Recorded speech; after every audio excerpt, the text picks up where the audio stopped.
Hello, in Barcelona.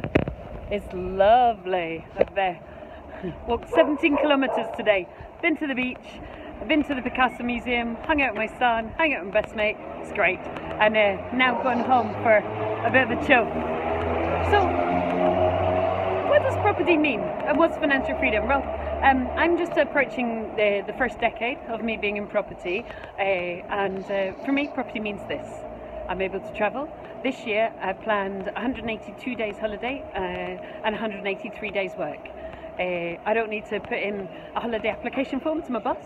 I don't need to hope that they're going to approve it. I can plan my year well in advance.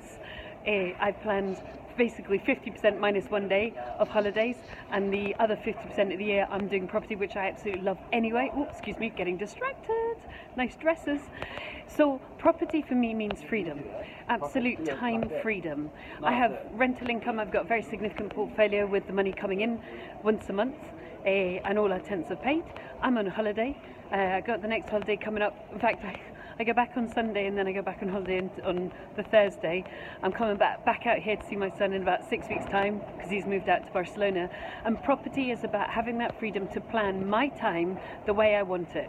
Doesn't mean to say I don't work, because I actually still love doing property, and I love doing the education and the mentoring, but those are choices these days. And the actual time that I spend on property is about 2 hours a week, because my team does the rest.